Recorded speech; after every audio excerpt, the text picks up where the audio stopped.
Think beyond a degree. Build real impact. Shape your future with an MBA. From IILM University. Bangladesh में हिंदुओं पर हो रहा अत्याचार थमने का नाम नहीं ले रहा। पिछले 24 घंटों में 2 हिंदुओं की निर्मम हत्या कर दी गई।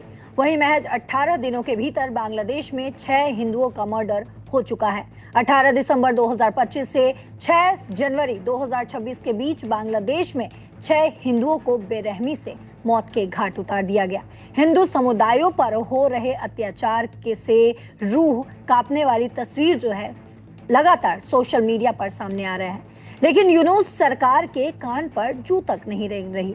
इसी मामले पर अंतर्राष्ट्रीय हिंदू परिषद के संस्थापक डॉक्टर प्रवीण तोगड़िया ने बिजनौर में कहा है कि बांग्लादेश में हिंदुओं पर अत्याचार हो रहा है।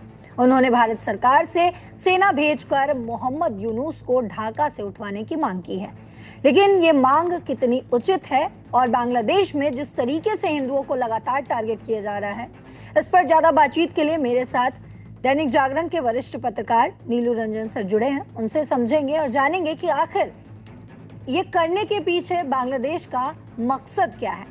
सर, आपका बहुत स्वागत है दैनिक जागरण पर। एक बार फिर से आपसे समझना चाहेंगे कि जिस तरीके से बांग्लादेश में हिंदुओं को हर दिन टारगेट किया जा रहा है, इससे पहले भी जब शेख हसीना की सरकार गिरी थी, उसके बाद वो प्रोटेस्ट जो है वो हिंदुओं पर सफल हो गया, हिंदुओं को टारगेट किया गया। उस वक्त भी हिंदुओं के मंदिरों को टारगेट किया गया, हिंदुओं के घरों में घुसकर महिलाओं को प्रताड़ित किया गया, उनकी इज्जत के साथ खिलवाड़ किया गया। और आज एक बार फिर से जब वहां पर आम चुनाव होने हैं तो फिर से शेख हसीना का नाम लिया जाता है और वो प्रोटेस्ट जो है वो शिफ्ट कर जाता है हिंदुओं पर। और अभी तक फिर से 6 हिंदुओं की निर्मम हत्या कर दी गई है और आज ही 2 हिंदुओं को फिर से टारगेट किया गया और उनको मार दिया गया और बड़ी ही बेरहमी से हत्या की जा रही है। क्या लगता है आखिर क्या चाहता है यूनुस की सरकार, जो वो क्या चाह रहा है और क्यों आखिर हिंदुओं को टारगेट किया जा रहा है बांग्लादेश में? तो देखिए, मतलब जो बांग्लादेश में हिंदुओं की स्थिति है वो हिंदुओं को लगातार टारगेट किया जा रहा है। और अभी जो फिलहाल जो 5-6 लोगों को मारा गया है, इसके पीछे जो बात आ रही है वो कहीं ना कहीं मोहम्मद यूनुस जो प्रमुख है वहां पे अंतरिम सरकार का, उसका हाथ है। और ये अब तो लगभग प्रूफ है और बहुत सारे लोग बांग्लादेश के भीतर ही बोल रहे हैं कि मोहम्मद यूनुस नहीं चाहता है कि 12 फरवरी को चुनाव हो।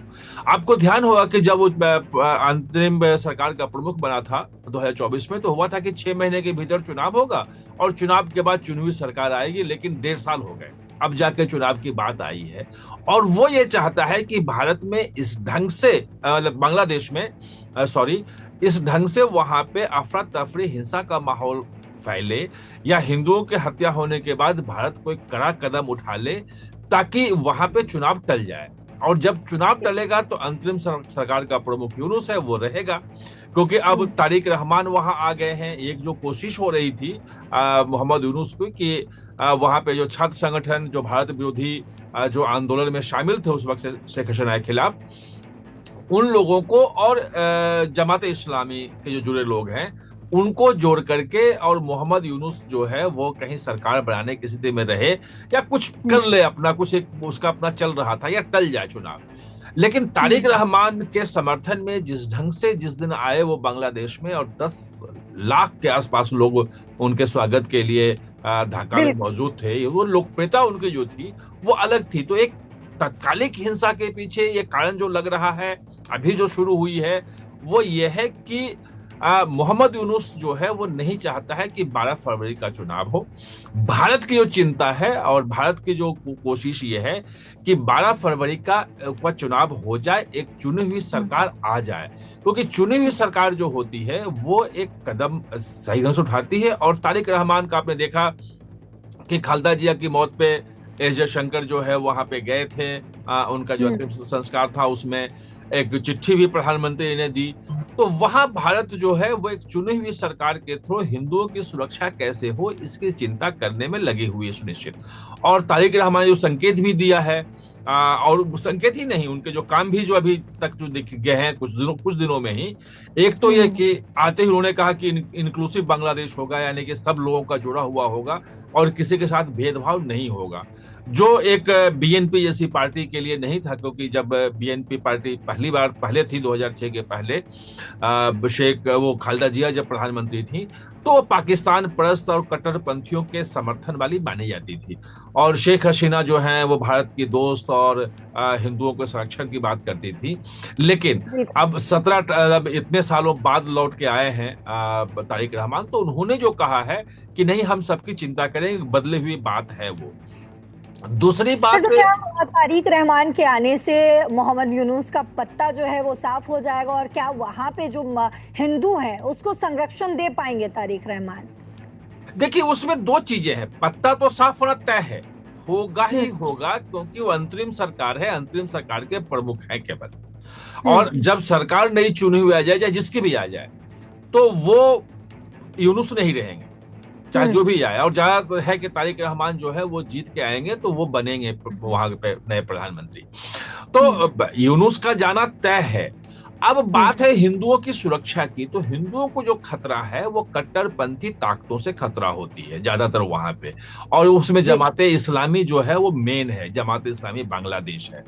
जो शेख हसीना सरकार थी, तो लगभग 20 साल से वहां पे जमाते इस्लामी पे प्रतिबंध था, उसकी गतिविधियों पे प्रतिबंध था। वो कहीं कोई जलसे, कोई जुलूस, कहीं कोई बैठक नहीं कर सकता था। अपने अंदर अंदर विचारधारा में करते हो तो करते हो, लेकिन खुलेआम कुछ नहीं कर सकता था। तो एक तरह से उसकी गतिविधियों पे प्रतिबंध था, और इसलिए कहा जाता था कि हाँ, वो हिंदू या दूसरे जो अल्पसंख्यक हैं वहां पे सुरक्षित हैं। यूनुस सरकार ने किया कि उस पर प्रतिबंध हटा लिया, खुली छूट दे दी, और उसके बाद उसके लोग जो हैं सबको डरा धमका रहे हैं, मार रहे हैं।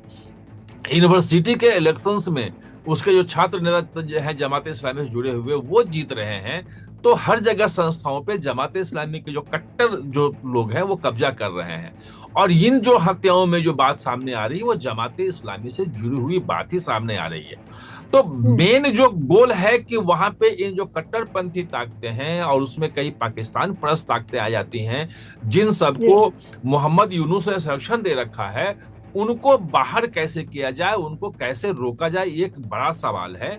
और भारत की मुख्य चिंता यही है, और तारिक रहमान के मार्फत भारत यही करवाना चाहता है। जी, बहुत शुक्रिया सर आपका इस तमाम जानकारियों पर। आपने जो भी बताया, जो भी आपने अपनी एक्सपर्ट एडवाइस दी है, वो बहुत हमारे लिए बहुत ही, और हमारे दर्शकों के लिए बहुत ही जो है, क्योंकि रिसर्च लगातार लोग कर रहे हैं इस पर कि आखिर बांग्लादेश में किसकी सरकार बनेगी, और क्या मोहम्मद यूनुस जिस तरीके से जो खेल खेल रहे हैं वो उनका पत्ता साफ होना जिस तरीके से आपने बताया कि वो तय है। तो बहुत शुक्रिया सर आपका।